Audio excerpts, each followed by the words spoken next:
Praise God. Thank you, Lord. Well, it's a great day today that we can come together.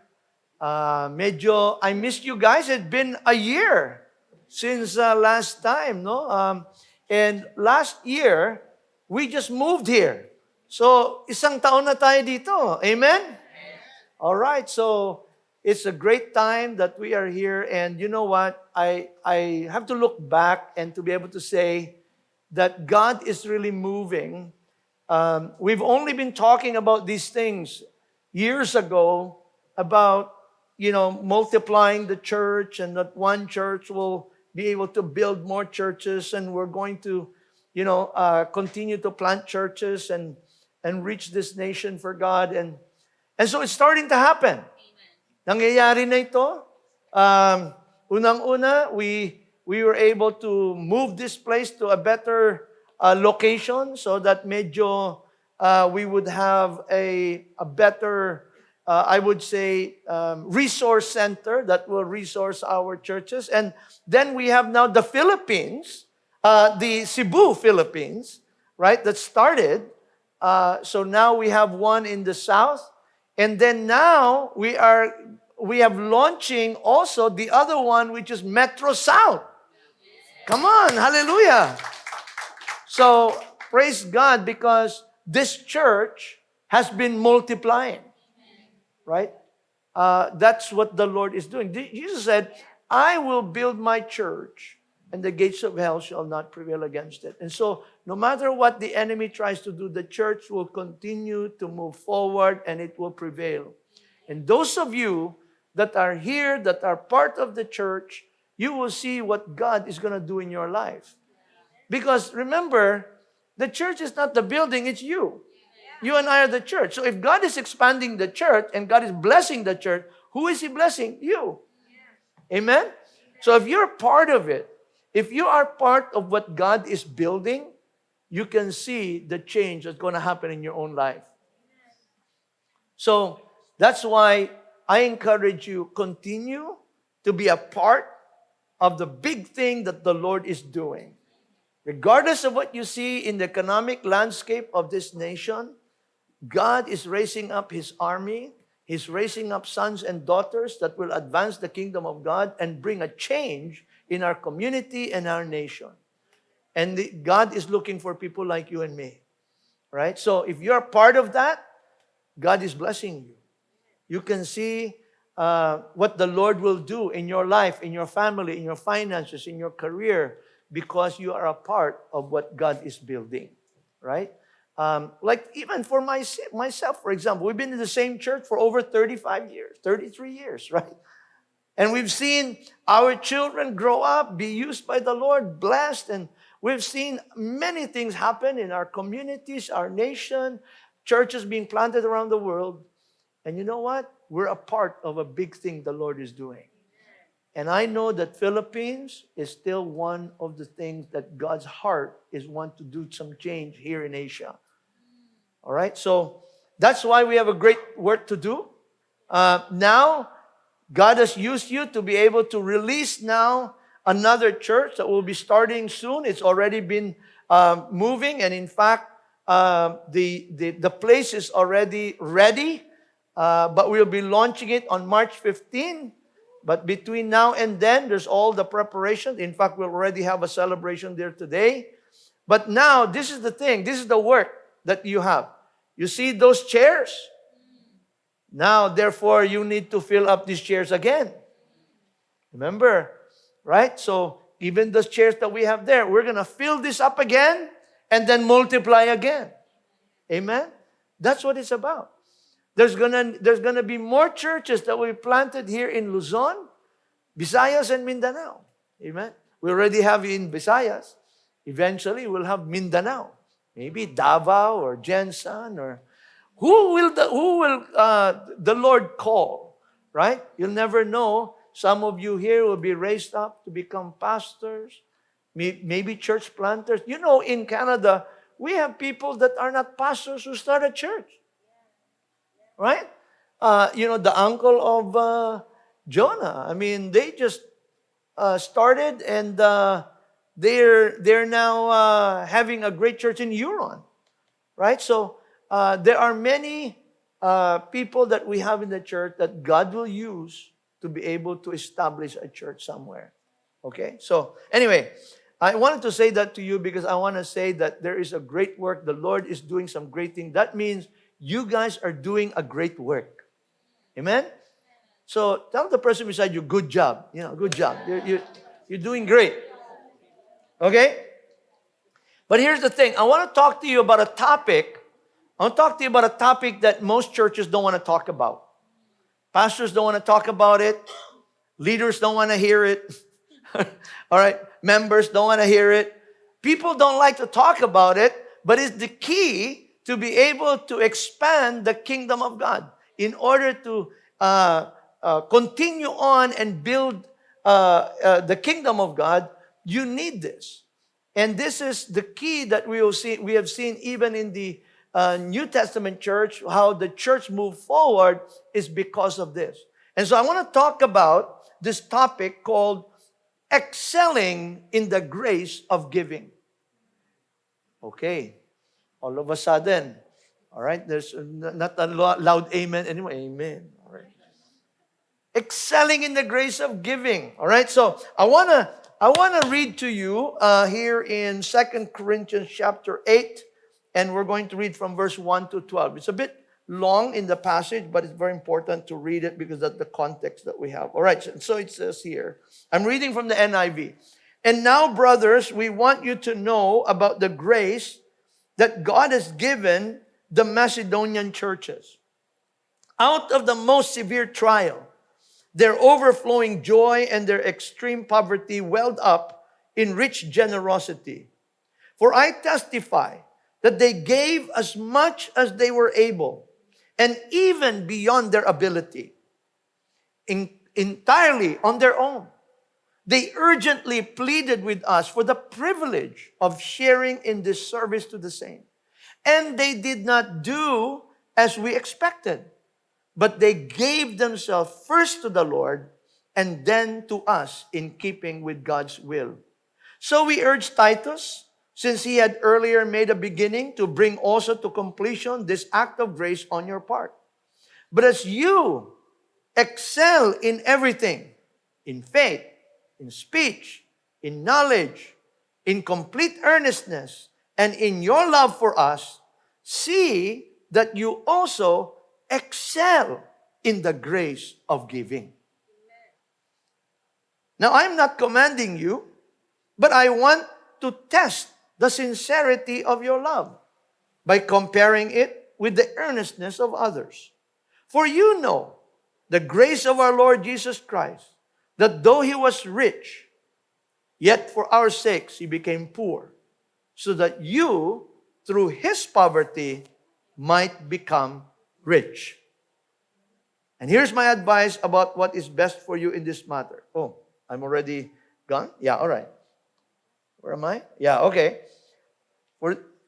He says, for you know, and here's my advice about what is best for you in this matter. Last year, you were the first one, not only to give to us, but also the desire to do so. Now, finish the work so that your eager willingness to do it may be matched by your completion to it according to your means.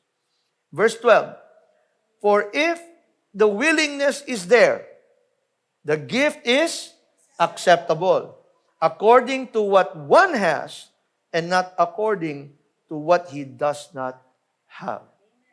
God bless his word. Now we're going to go through this passage, and we're going to look at how we can excel in the grace of giving. So let's pray. Father, in the name of Jesus, we come before you today. We thank you for your word. And now, Lord, we open our hearts and minds to you. We ask God, speak into our life. Lord, illuminate your word into our hearts so that, Lord, we can understand it and that we can demonstrate it every single day. We ask this in Jesus' name. Amen. Now, this was, as you know, the second letter of the Apostle Paul to the Corinthian church. And the Corinthian Christians, he was exhorting them, encouraging them to rise above and to excel. Galingan nila, no? Excel by talking about the example of the Macedonian church. So kinumpara niya, sinabi niya, ito yung mga Macedonian churches, you need to excel like them. Okay? So as you study the book of Corinthians, you will find that this church was very gifted. You know, they were gifted in everything. They were very passionate. They had faith. They were flowing in the power of God. They had the gifts of the Spirit. In fact, sabi niya dun sa verse 7, they excelled in everything. Imagine that. Sabi pa niya, there is nothing that they lack. There's no gift that they lack. Ibig sabihin, tagang nagfo-flow sa gift itong Corinthian church. And yet, sabi niya, pero may kulang. Okay? Lahat na ito, meron kayo. Pero sabi niya, but still, you need to excel in one more thing. You excel in the giving. Wow. Yung grace of giving.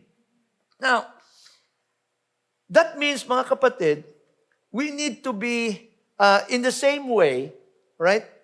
Pareho din ng church, ng Corinthian church. Now, Paul was talking to Corinthian church. He was actually referring to the Macedonian church. Inano niya, kinokompara niya. Tignan niyo itong mga Macedonian church. I want you guys who are excelling in everything, you're flowing in everything, and yet I want you to excel like them.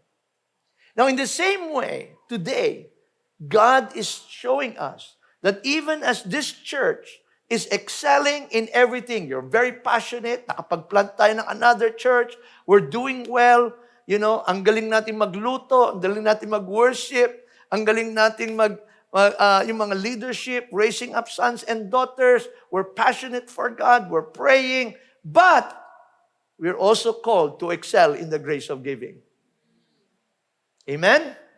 All right, so, now, kailangan maging intentional tayo in the grace of giving. Have you ever prayed, Lord, let me excel in giving? Naging prayer niyo na ba yun? O, Lord, help me to increase my lifestyle. Kailangan ko ng mas malaking TV. I need a better car. Alin ba nagiging prayer natin?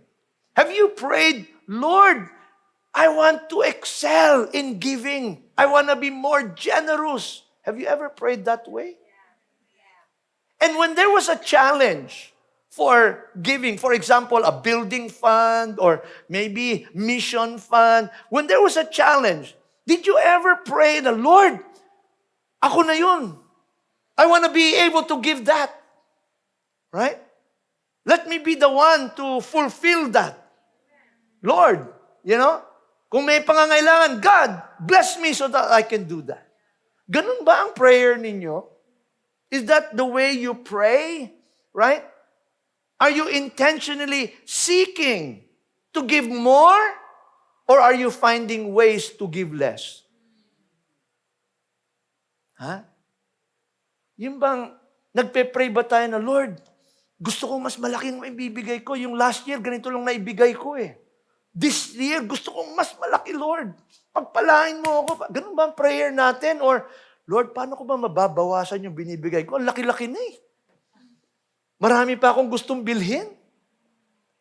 Paano ko ba mababawasan to? Maghanap nga ako ng burst. Para hindi na ako magbibigay. Di ba? Di ba? So, ibig sabihin, is that your prayer? Kasi sabi niya, mag-excel ka eh. Ang excelling means to get better. Level up. So are you leveling up in your giving? Or are you leveling up in your spending? Diba?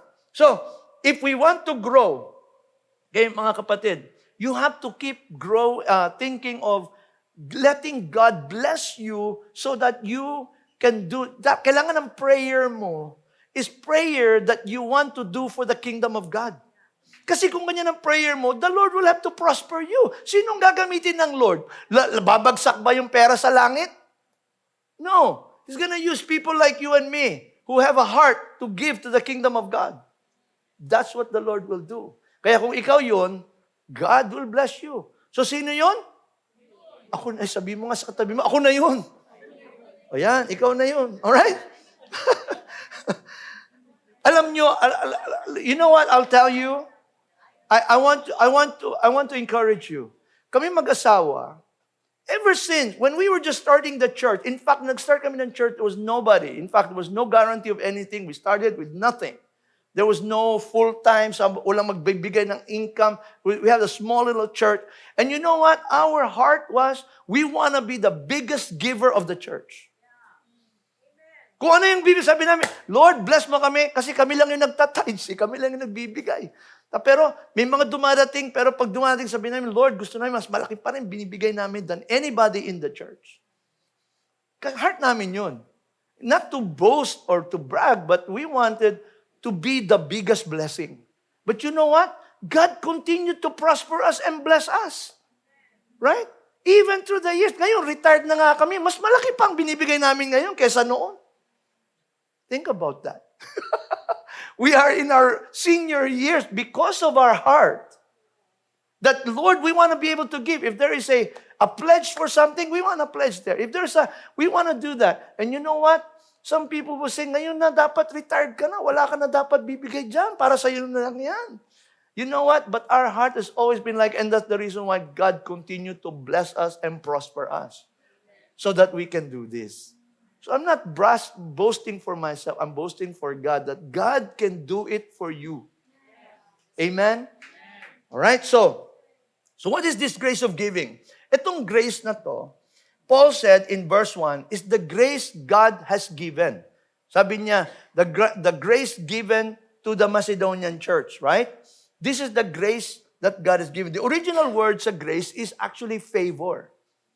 It is a favor. Okay? Which refers to God freely giving up His life so that you and I can have life. Yun yung grace. Doon nag-umpisa yung grace. If you think about Ephesians 2:8, diba? Remember, it says there that you have been saved by grace and not of yourselves. Right? It was the gift of God. Right? Through faith in Christ. Now, yung grace na yon that He died for you, it's not something you can do. It's because of His favor. All right? In other words, you can give because of what God has done for you. Hindi sa kapasidad mo.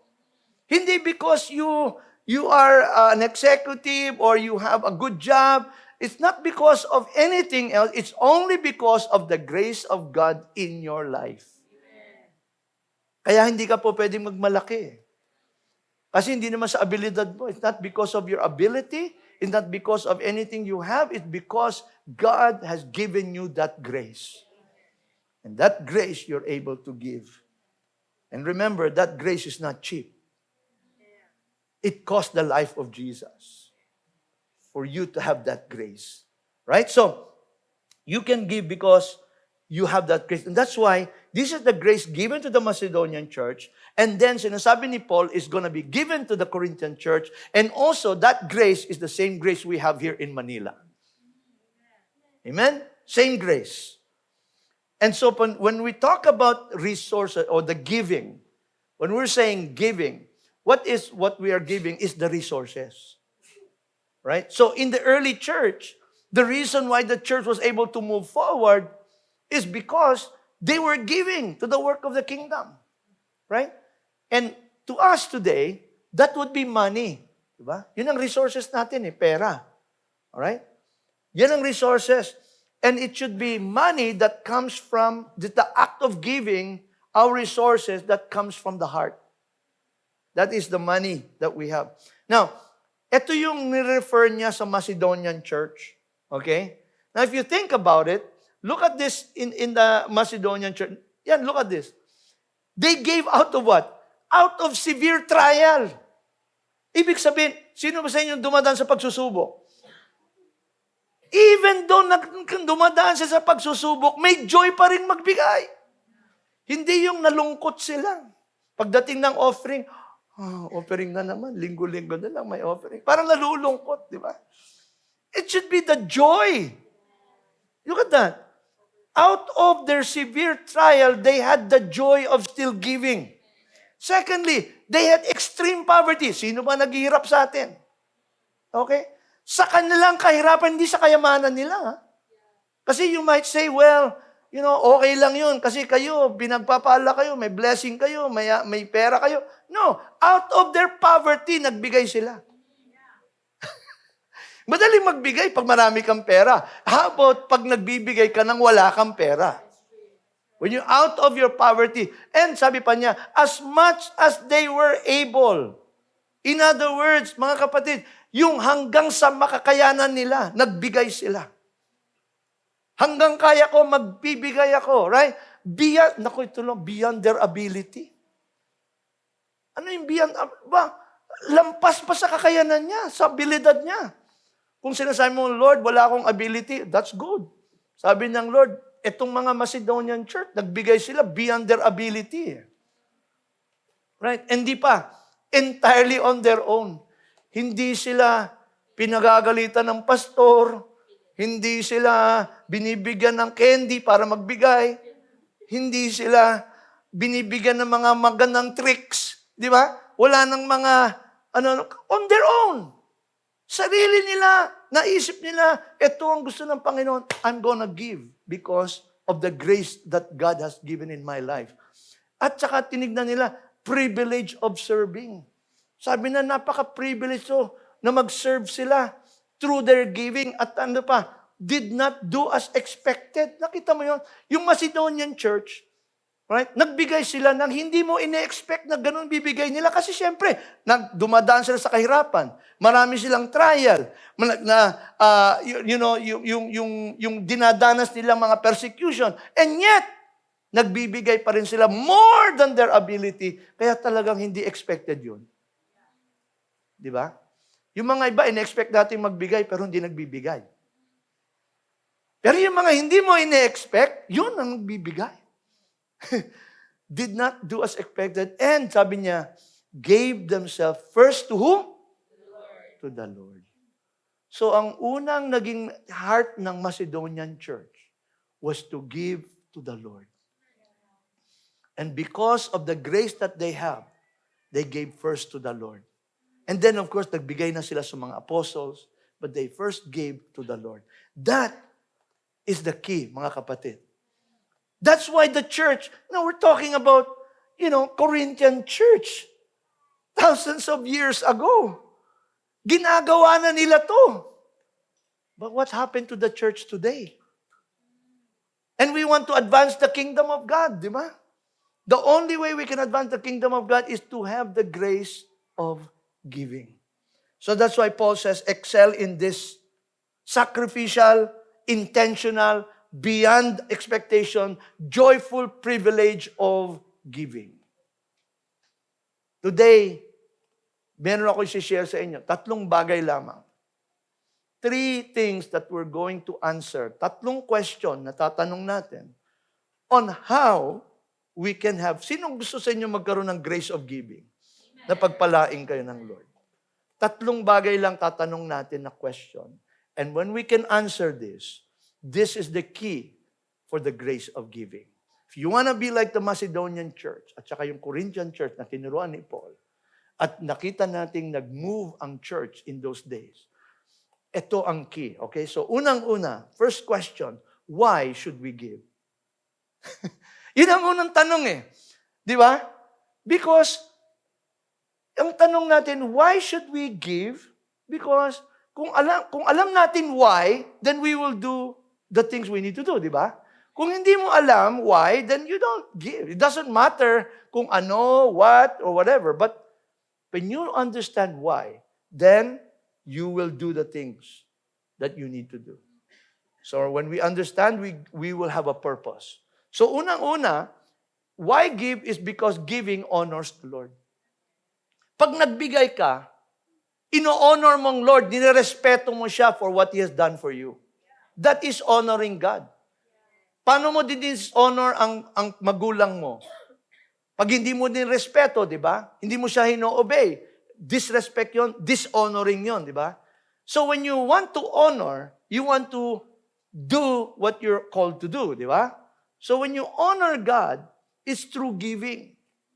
Giving honors the Lord. Proverbs chapter 3, verse 9 to 10, honor the Lord with your wealth. Yung kayamanan mo, with the first fruits of all your crops. Then your barns will be filled to overflowing, and your vats will bring over with new wine. In other words, yung first fruits natin, when we give to the Lord, yung natatanggap natin, when you give first to the Lord, you are honoring the Lord. Pagka binibigay mo unang-una sa Panginoon. The moment that you have your income, your thinking right away is, yung first fruit ko, yung unang bagay, ibibigay ko what belongs to the Lord. Hindi yung huli, kasi yung huli walang naiwan. Am I correct? Many times, kung iniisip mong huli, wala nang naiiwan eh. And then, hindi na tayo makapagbigay. Pero sabi ng Lord, teka muna, may binigay ako sa iyo eh. I gave you an income. Bakit walang naibigay? Kasi hindi mo inuna. It became last fruit. Sabi dito, first fruit, that is honoring the Lord. Okay? And sabi niya, when you do this, sabi, it will, yung barns mo, yung resources mo mag-overflow. Alright? And sabi dito, it is, friends, it is making sure that when we give to the Lord, we are honoring Him, recognizing that God is the source of your wealth. The source of your wealth. Hindi yung mga tao, it's not even your employer, it's not your company is the source. The source of your wealth is God. Because He provides for those things. Okay? In fact, Moses reminded the children of God in Deuteronomy 8:18. Sabi niya, remember the Lord your God, for it is He who gives you the ability to produce wealth, and so confirms His covenant which He swore to your fathers as it is today. In other words, nung umalis sila from Egypt, right? And they went to the desert, and God delivered them from all their slavery and brought them into the promised land. Anong sabi sa kanila kagad ni Moses? I want you to remember that it is God who gave you that ability na magkaroon ka ng income sa buhay mo. Anybody here who want to question that it's God who gives you the ability, tignan natin. Pag nawalan ka na ng abilidad, kung makakaroon ka pa rin ng income. God is the one. Pag nagkasakit ka na, wala na.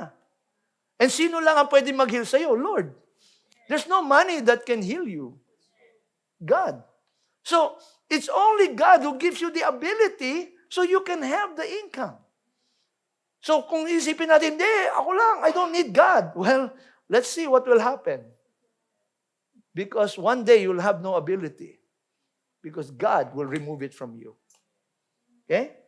God's covenant is to bless the generations to Abraham. Covenant ng Panginoon yan. So it actually, you will see the blessing of God if you're honoring the Lord. Because that is the promise of God. That through Abraham, all the generations will be blessed. So if we give to the Lord, and we remember the Lord our God, then God will bless us. Do you know that God is not opposed to you having money? Akala kasi natin kinukuha ng Lord yung pera natin eh. God is not against you having money. He wants you to prosper. He wants you to have money. But He wants you to trust Him with your wealth. Kinakanta natin eh, I will trust in you. Oh, I'll trust in you, pero pag giving na, hindi nyo na matrust si Lord. Pero kanta tayo ng kanta. You alone, Lord, you alone. I trust in you alone. And yet, we can't give to Him alone. Think about it. I'm just challenging you, okay? Alam ko lahat kayo dito nagbibigay. I'm talking about other churches kasi eh. Alam ko kayo dito lahat tithers eh. Di ba? Anyway, God is not opposed to having your money. He wants you to trust Him with your wealth. Kaya nyo bang i-trust ang Panginoon? Think of all the big things we trust God for. You know, you trust God na in the morning, tataas yung sun. You trust God for that, di ba? You trust God that the doctor will heal you. We trust God to watch over us, right? We trust God to keep our bodies healthy. You know, marami tayong things every day we trust God for. But do we trust God for our resources? Di ba? In fact, kumakanta pa tayo ng we declare and sing, how great is our God. Or how great thou art. Okay? Pero when it comes to possessions and money, wealth, we are not so sure that God can replace what we give back to God. Parang hindi na natin matras ang Panginoon. Pag nagbigay ako sa Lord, Lord, may babalik ba to? Parang hindi na natin matras. Pero other things, we trust God. We trust God na, yung mga gamit natin, yung mga anak natin, we trust it to the Lord. Lahat yan. Pero when it comes to our resources, we really cannot trust God. And here's the other thing is giving declares your faithfulness. All right? Giving declares your faithfulness. You know that giving is a powerful act which declares your faithfulness to God? Pagka nagbibigay tayo, na-declare natin yung faithfulness ng Lord. In fact, in Luke 16, verse 10 to 13, pwede ba itong, nandun ba yung Luke 16?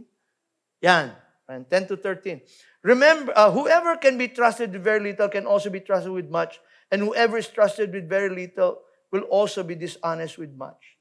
If you have not been trustworthy in handling worldly wealth, who will trust you with true riches? And if you have not been trustworthy with someone else's property, who will give you property of your own? No servant can serve two masters. Either he will hate the one and love the other, or he will be devoted to the one and despise the other. You cannot serve both God and money. See, friend, God cannot trust someone with the true riches. Alam niyo ba yung true riches? The anointing of God. Yan ang true riches. Kasi yung mga riches na yung wealth, that's not the true riches. Kasi wealth can come and go.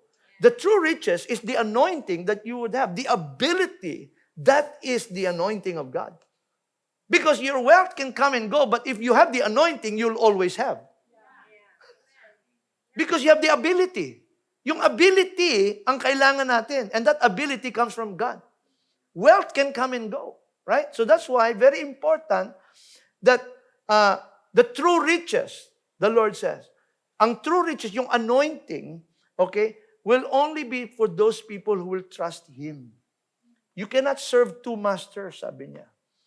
If you cannot be trusted with the worldly wealth, sabi niya, yung mga resource na binibigay ko sa iyo, kung hindi ka matrust doon, how can I trust you with the ability?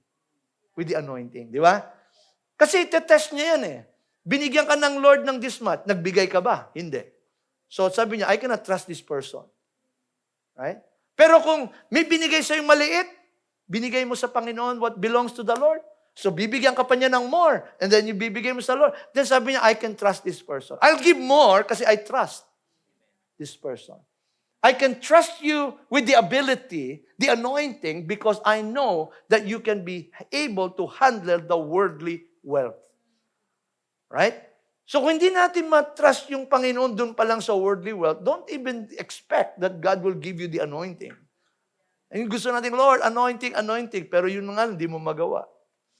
See? So the Lord will look at that. The question is, are you faithful to God or are you faithful to the money? Kasi if you're faithful to God, you will put God first.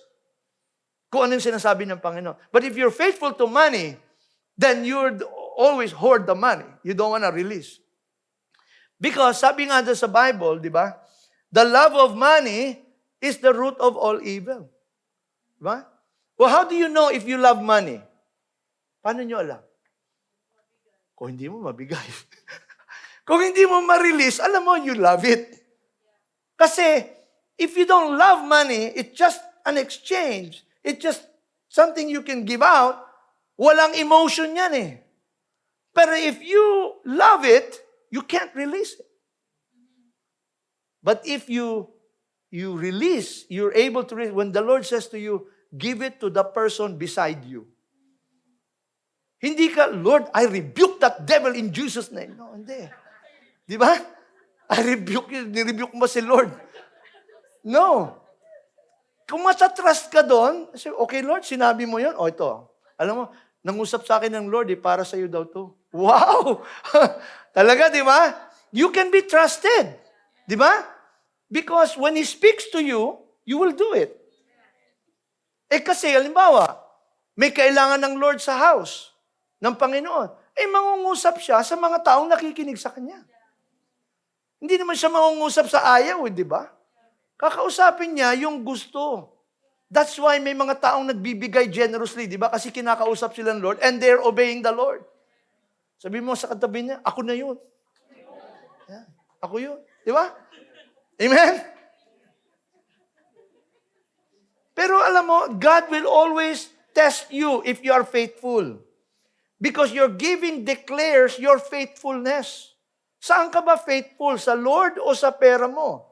We can talk about our love for God, but at the end of the day, our giving declares how much we love Him.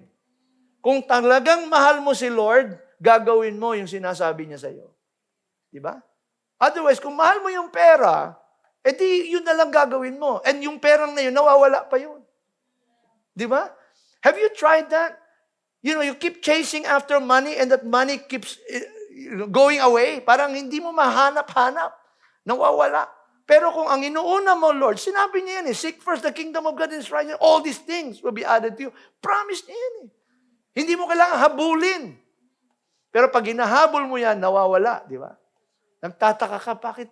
Ang lakas ng trabaho naman ako ng trabaho. Hindi naman, paano? May butas ka rito. Di ba?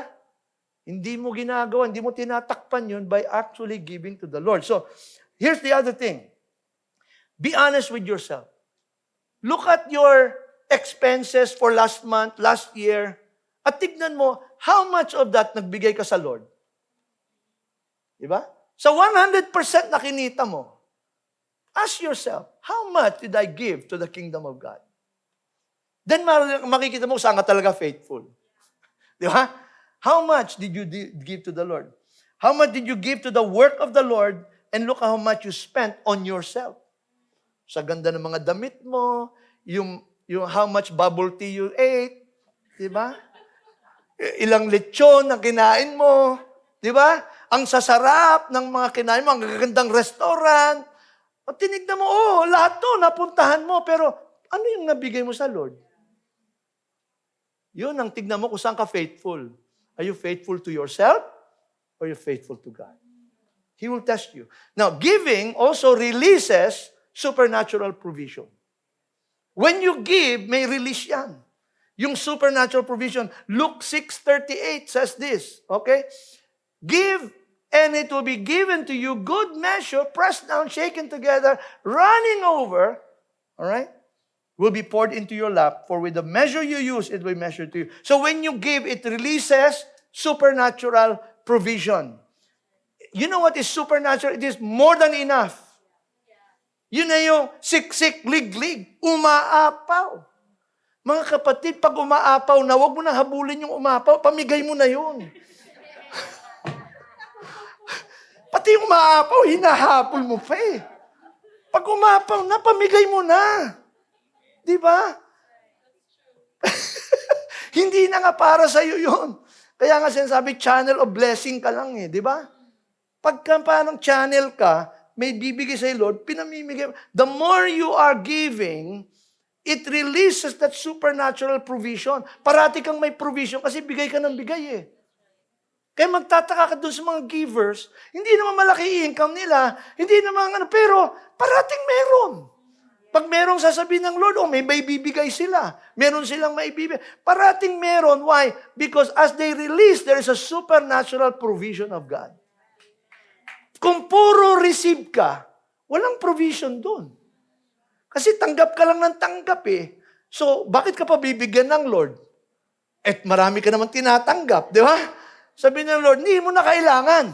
Pero kung nire-release mo, sabi mo, teka muna, kumukonti na ito, bibigyan ko ulit. Di ba? Pagbigay, tanggap. Channel of blessing ka lang. Huwag kang maging, yung ikaw na lang. And ending, you're hoarding. Okay? So, mga kapatid, your giving activates the spiritual law. Law ng Panginoon yan. Kaya subukin nyo. Maging generous ka. Pag naging generous ka, makita mo parati kang meron. Kahit magkano lang yan, basta generous ka, parating dumadating yan. When you obey the command to give, you open the windows of heaven. Amen? O ngayon, Alam na natin why we should give, di ba? Importante yon. Ngayon, the second question is, what should we give? Ayan na. Ano yung bibigay natin? Papaya ba? Mangga? Ano ba ibibigay natin? Alright? It says here, unang-una, give your tithes. Yun ang unang dapat nating ibibigay. Okay? Now, huwag kayong ma-offend kasi nasa Bible to. I'm just gonna teach you. Kasi I want you to prosper. I want this church to prosper so that we can continue to plant more churches. At sino ang magpaprosper? Kayo. Di ba? Kaya alam mo, kaya sinasabi namin, pag parati tayong humihingi sa iba, at ang iba ang nagbibigay sa atin, nagsusupply sa atin, sila ang nagpe-prosper. Pero kung tayo ang gumagawa, tayo ang nagbibigay, di tayo ang paprosper. Di ba? Amen? Alright, so give your tithes. Ito na, ang verse na to. Narinig nyo na to. Malakay 3. So, inakyat na niya agad. Di ko pa sinasabi. Alam nyo ito Ano ba? Will a man rob God? But you ask, how do we rob you? In tithes and offerings, you are under a curse. The whole nation of you. Remember, you're under a curse. The whole nation of you, because you are robbing me. Bring the whole tithe into the storehouse, that there may be food in my house. Test me in this, says the Lord Almighty, and see if I will not throw open the floodgates of heaven and pour out so much blessing that you will not have room enough for it. I will prevent pests from devouring your crops, and the vines in your fields will not cast their fruit, says the Lord Almighty. Then all the nations will call you blessed, for yours will be a delightful land, says the Lord Almighty. So, this is probably the most misunderstood verse or principle. So, I will spend a little time in it para maintindihan po natin. Alam ko, narinig natin to every week, tithes and offering. Pero ang context po nito is that the children of God, yung mga Israelite, children of God, they stopped obeying the Lord. Okay? They have been unfaithful to God. Malayo na sila sa Panginoon. Ngayon, bumabalik sila. Nagbabalik loob. Nung pagbalik loob nila, sabi ng Lord, okay, babalik kayo. Pero paano kayo babalik kung ninanakawan niyo ako? So nagtanong sila, how are we robbing you? Paano ka namin nananakawan? Sinagot ng Lord kung paano. Sa tithes and offerings, sabi ng Lord. You're robbing me because of the tithes and offering. Dahil yung pa, dapat, kailangan binibigay nyo yan. Pero hindi niya. Gusto nyo magbalik loob. Gusto mo bumalik ng church, pero ayaw mo na maibigay. So sabi ng Lord, teka muna. Ayusin mo muna yan. Kung gusto mong lumapit sa akin, ayusin mo yan. You first do what you're supposed to do. Then, you can come back to me. So, mga kapatid, ayan ang context niyan. So they want to return to the Lord, and how can you do that if you're robbing me, sabi ng Panginoon. So sabi niya, through tithes and offerings. Ngayon, tithes means tenth.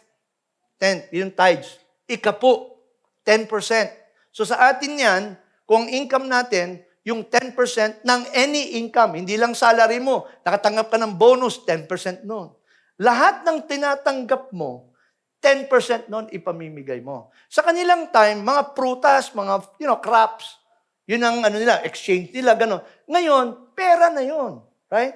We have money now. So we give from that money 10% of what we receive. Right? 10% of our income. Pag hindi 10% ang binibigay mo, hindi tithes yun. Offering yun. Sabihin mo, 5%. Hindi tithes yun. Well, don't say, I'm giving my tithe, pero 5% lang. Because tithes in itself is tenth. Yung term na yun. Kaya kung hindi 10% ang binibigay mo, hindi tithes ang binibigay mo, offering pa lang yun. Okay? So hindi po ay binabalik sa Lord what belongs to Him. Okay?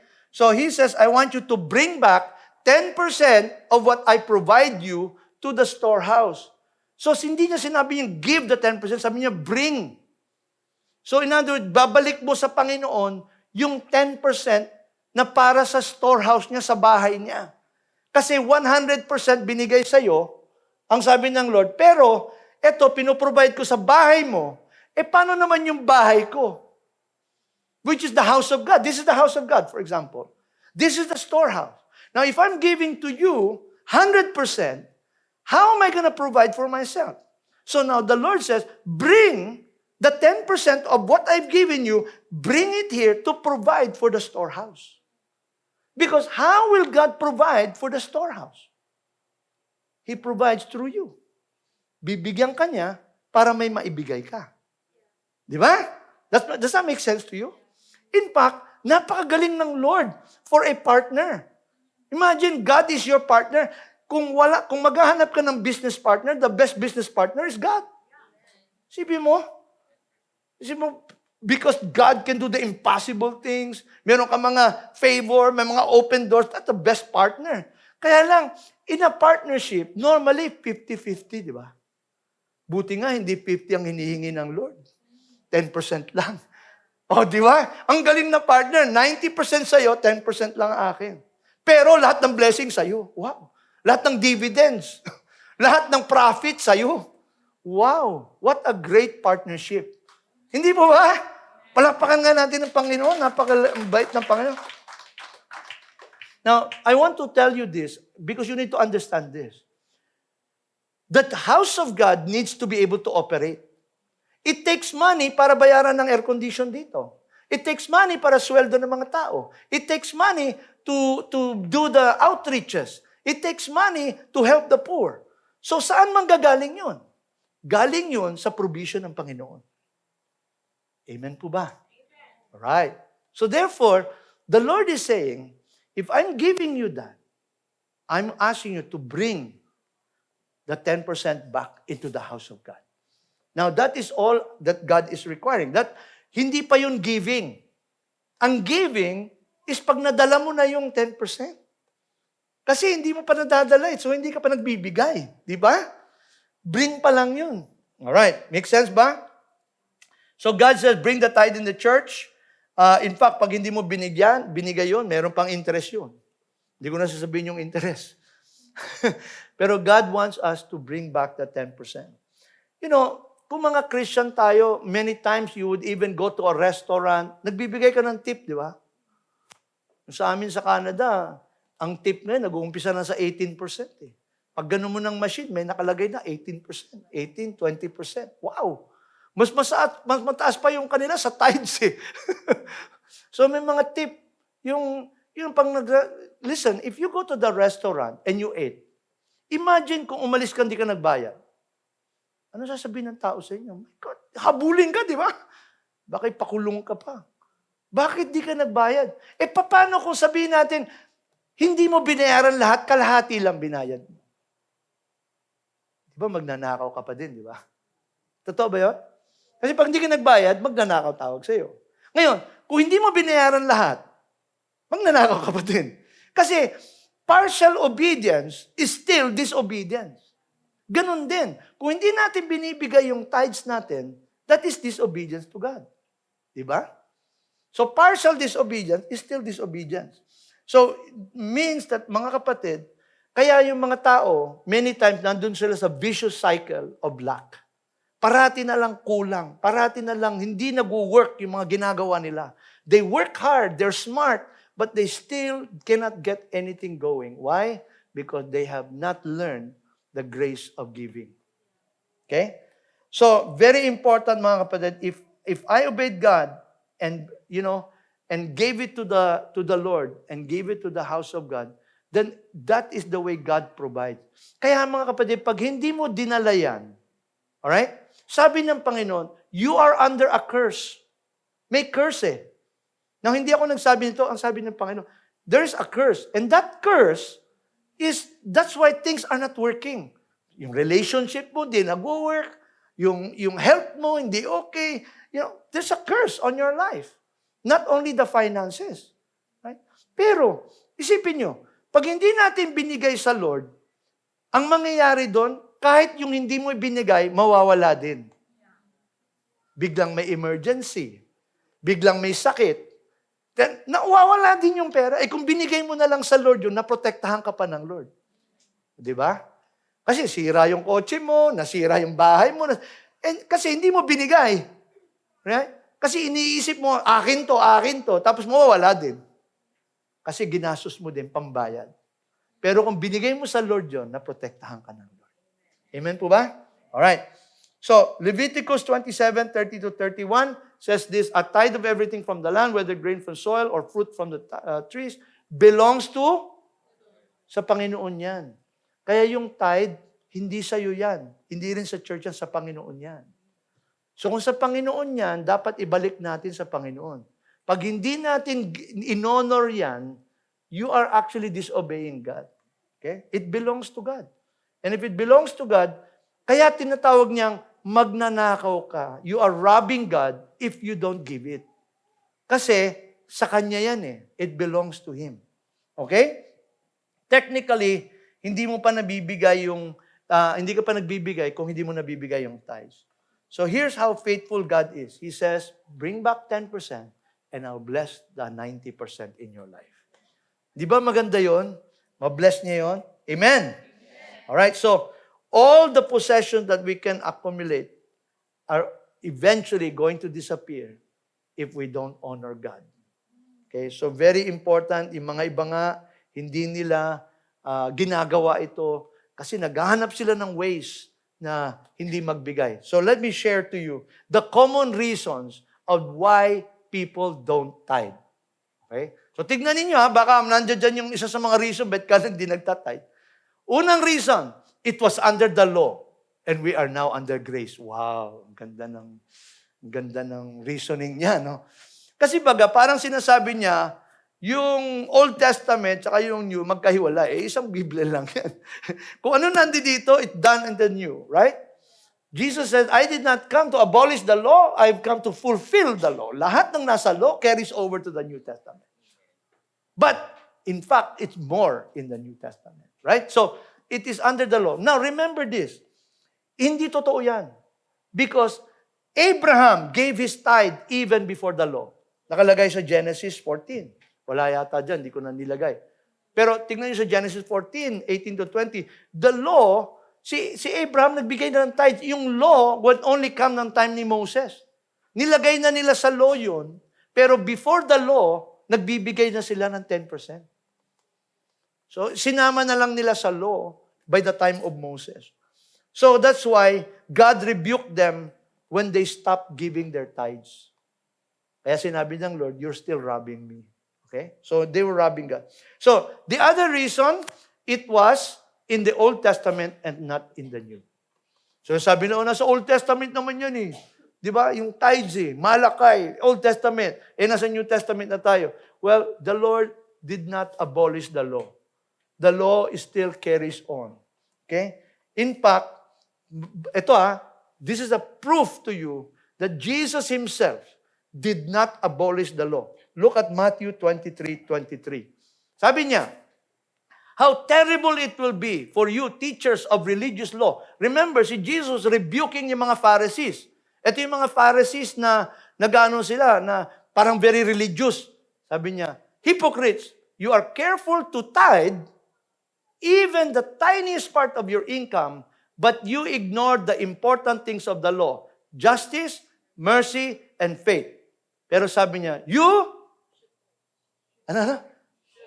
should tithe. Yes, but you should not leave undone the more important things. Ano yung important thing? Mercy, justice, and faith.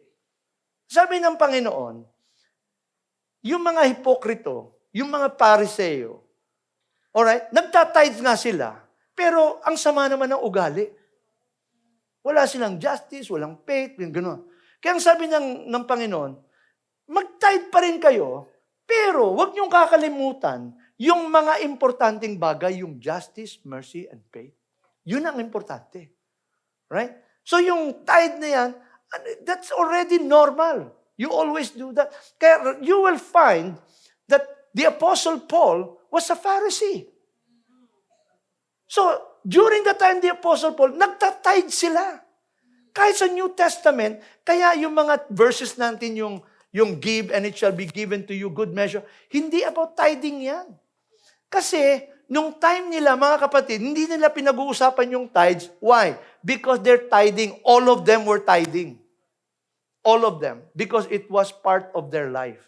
They were tithing all the time. Kaya hindi nila pinag-uusapan ng tithe sa New Testament. Ang pinag-uusapan nila is giving beyond their tithe. Kaya sabi ng Panginoon, give and it shall be given to you good measure. In other words, magbigay ka na kasi nagtatides ka na, pero magbigay ka more than that and pagpapalain ka ng Lord. Yun. Okay? Ang binibless ng Panginoon, hindi yung tithe mo. Kasi yung tithe mo, kanya yun eh. Ang binibless niya, yung binigay mo. Yung offering mo, yun ang binibless ng Lord. Kaya yung mga ibang tao, hindi nila nakikita, hindi sila pinagpapala kasi unang-una, yung tithe lang hindi pa nila nabibigay eh. Hindi pa sila nagpuposisyon sa windows of heaven. Remember, ang tithing is only obedience to God. Pag nag-obey ka sa Lord, nandun ka na sa under the windows of heaven. Okay? Nandun ka pa lang. Pero pag hindi ka nagbigay, beyond that, walang lalaglag. Kasi, yung tithing mo is only positioning. Yung giving mo, your offering is what God blesses. Pagpapalain niya yung giving mo. Right? Kung hindi ka pa nagtatithe, wala ka sa posisyon. Di ba? Wala ka doon sa window of heaven. Amen? Alright, so, kaya dito, very important, the Israelites continued to practice tithing in the New Testament. They were already tithing. Paul was a Pharisee, practiced tithing. It was not commanded because people were observing it religiously. Okay? Kaya hindi nyo makikita tithing. Ang pinag-uusapan nila, giving. Magbigay kayo beyond. Okay? Tithing was a basic practice. Right? So, may another principle, another reason, I don't have enough. Ayan. Pastor, wala naman akong enough na pera eh. Okay? Well, God is not asking you to tithe for something you don't have. Remember that. Okay? 10% of zero is? Zero. Wala naman eh. Hindi naman kayo hihingan ng Panginoon, wala ka eh. Ang sinasabi ng Lord, pag may binigay ako sa iyo, mag-tithe ka doon. Kung wala akong binigay sa iyo, huwag ka mag-worry. Wala namang kita, di ba? Pag may kita ka, i-honor mo ba ako sa binigay ko sa iyo? Nire-recognize mo ba na ako ang nagpala sa iyo? Nire-recognize mo ba na kung hindi dahil sa akin, hindi ka nagkaroon ng ganyang income? Yun eh. Now, kung nakikita mo yun, you will be willing to give to Him. Kasi hindi niya sinasabing magbigay ka more than what. Ang sinasabi niya, kung ano lang yung binigay ko sa iyo. Di ba? So, we don't put ourselves in a position that we cannot afford. Kaya din nangyayari sa mga tao kuminsan. Kaya na hindi sila makapagbigay. Kasi mas malaki ang gastos nila sa kinikita nila. Totoo ba? Oo. Dahil yung mga utang nila, ang dami nilang utang kasi bili ng bili ng mga kung ano-ano, ngayon hindi na makapagbigay sa church. Kaya ngayon, hindi na sila makapag-tithe. Ngayon, nagtataka ka kung bakit they're always in poverty. Why? Because they're not giving to the Lord. They're giving to themselves. So, dapat ayusin natin yun. Dapat ayusin natin na, alright, I'll have to manage my finances so that I don't overextend. Hindi ako gagastos more than what I earn so that I'm able to still give to the Lord what belongs to the Lord. Amen? Yan. Kaya kita nyo, kahit sa kahirapan, sabi ng Macedonian Church, they were still able to give. Why? Because they were faithful sa Panginoon. The reason why you do not have enough to give your tithe is because you have committed to something else. You've already spent it by yourself. Okay? Ito ang principle na sabi ni Paul, 2 Corinthians 8:12. For if the willingness is there, okay, the gift is acceptable to what one has, not according to what he does not have. So, titignan ng Panginoon yung faithfulness, so meron ka. Kung wala ka, naiintindihan ng Lord yan eh. Right? Pero kung inubos mo lang sa sarili mo, wala ka talaga. Hindi mo siya in-honor. Diba? And now, finally, give your offering or your seed. The offering is over and above your tithes. Okay? Yan yung offering. Give your offering. Since tithing was already a practice in the New Testament church, they were encouraged to give.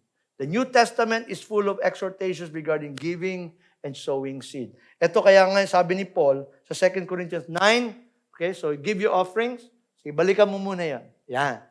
Give your offerings or seed. Yan yung ibibigay mo. Una, bibigay mo tithes. Next, you give your offerings and your seed. Alright, so 2 Corinthians 9, 10 to 15. Now he who supplies seed to the sower bread for food will also supply and increase your store of seed and enlarge the harvest of your righteousness. You will be made rich in every way so that you can be generous on every occasion, and through us, your generosity will result. Sino lamang ang pinagyayaman ng Lord? Yung mga generous.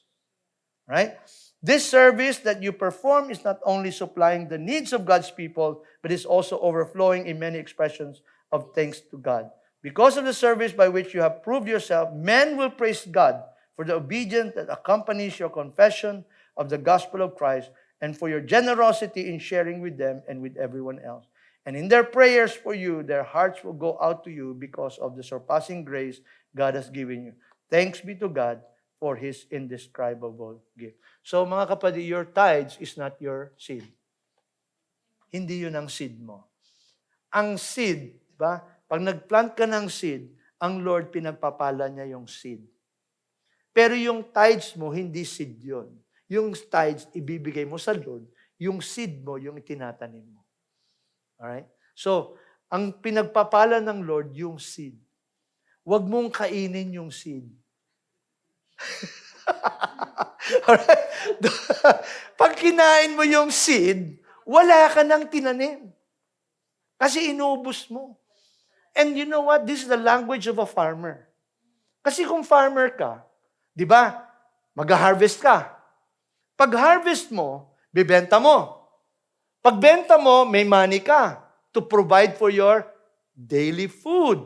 Para dun sa ano mo, sa mga damit mo, shelter mo. Pero magtitira ka, pangbili ng seed. Para magtatanim ka uli. Kung inubos mo yon, wala ka ng seed. Di ba? Wala ka na aaniin. Doon ang mali natin. Inuubos kasi natin yung seed, kinakain natin. Alright? Para sa sarili natin.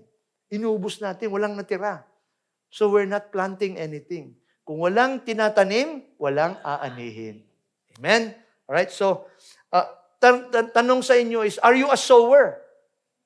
Kasi, ang nagsusow lamang, ang pinagpapala ng Lord ng more seed.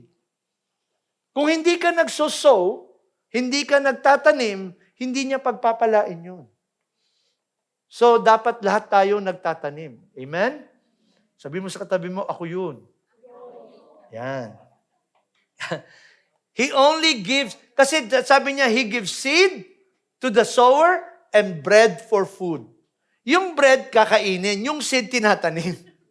Huwag mo kainin yung seed. Sabi ng Lord, hindi yan, may bread ka nga eh. Yung bread, kainin mo, yung seed, tanim mo. Right? So, sabi mo sa katabi mo, huwag kainin yung seed. Okay. You plant the seed, okay? Now, ito na. Finally, ito na yung huling question natin. Sabi natin, why should we give? What should we give? Ito finally, how should we give? Intentionally, unang-una. Intentional. Kasi hindi mangyayari yan kung hindi ka maging intentional. 2 Corinthians 9:7, sabi, each man should give what he has decided. Intentional to. Kaya pagdating nyo pa lang dito, kapatid, ang ibig sabihin decided, pagdating mo pa lang dito, alam mo na anong ibibigay mo. Hindi yung, may offering pala. May pera ba ako? Para bang nasusurprise. Linggo-linggo naman, mayroong offering. Di ba? Dapat, decided ka na. Alam mo na ang bibigay ko. Kasi ito yung tithes ko.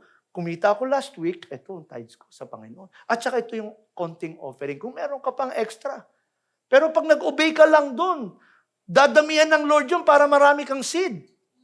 Di ba? Kasi nag-obey ka doon sa tithes. Kung hindi ka nag-obey sa tithes, paano ka bibigyan ng seed? Di ba? So ngayon, nag-obey ka na sa tithe, binibigay mo yon. Kung wala ka pang seed, okay lang, basta nagta-tithes ka. Eventually, magkakaroon ka na ng offering. Di ba? Yun, pinagpapala ka na ng Lord. Okay? Tapos, dapat nag-excel ka, taon-taon gumagaling ka niyan, gumaganda, tumataas na yung giving mo. Hindi yung nanatili ka na lang doon. Kaya din hindi ka pagpapalain ng Lord. Okay? So, intentional. You must be, at saka pag nag-intentional ka, at maligaya ka. Hindi yung, nagbigay ka nga, ang sama naman ng loob mo. Ito na naman, tithes na naman. Para napakabigat, di ba? Hindi, dapat cheerful giver. Okay? Alright, intentional. You say, sometimes sasabihin natin, Lord, wala pa akong anything. Hindi, kailangan maging intentional ko. Whatever small thing you have, intentional. Right? The other one is kailangan cheerfully. Right? So, may kaligayahan tayong nagbibigay. Kasi pagka nagbigay ka, tapos masama ang loob mo, canceled yun. Sabi ng Lord, kumbaga dun sa mga game show, wala na yun. Bali, wala na yung binigay mo. Kasi nag-complain ka eh. Dapat cheerful ka. Maligaya ka. Kaya dapat every time na dumadaan yung offering, lahat nakasmile. Maligaya tayong lahat.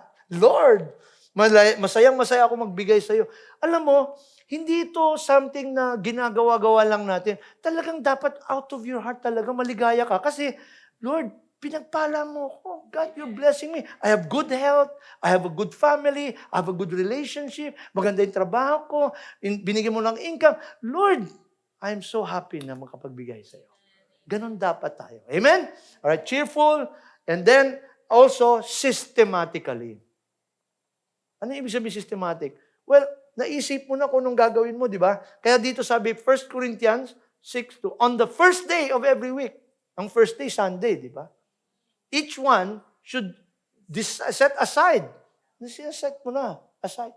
Some money, keeping with this income. So again, based sa income mo, di ba? Kung wala ka namang income, di ano itatide mo? Pero kung may income ka, meron kang itatide. So based sa income mo, meron kang itatide. Systematic ka na. Ginagawa mo na. Amen? Alright, praise God. So, mga kapatid, yun ang key. I know it's a bit long that I shared with you, pero very important that I give you everything para naintindihan natin. Alright? Kasi hindi ito basta teaching na, alam mo, we hear it all the time on the tithing and all of that.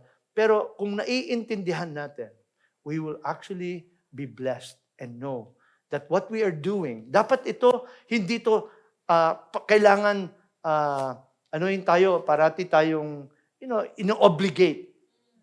Hindi dapat ganun. Tsaka hindi dapat, kailangan na, yung parang bugbog tayo sa, kailangan sabihin all the time. Alam mo, dapat ang mga sons and daughters of the Lord, alam na nila yan. Sa amin nga, hindi na kami nagsasalita about giving eh.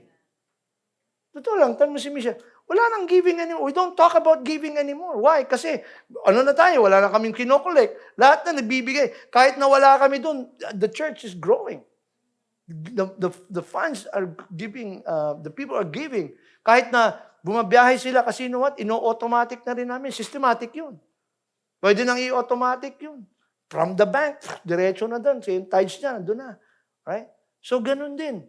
Kaya, maging systematic tayo, mga kapatid. I'm sharing this to you, not para maging burden sa inyo, but kung hindi, mabless kayo.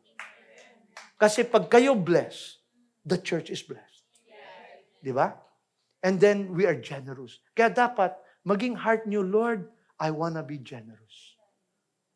Because God remember this, God wants the church to move forward. God wants to bless the nation. God wants to bless the poor. God wants to bless the orphanage. God wants to bless, pero naghahanap siya ng tao na willing na ibigay yun. Yun ang dapat maging heart natin na, Lord, ako na yun. Let me be the one to prosper so that I can give and be generous. Amen po ba?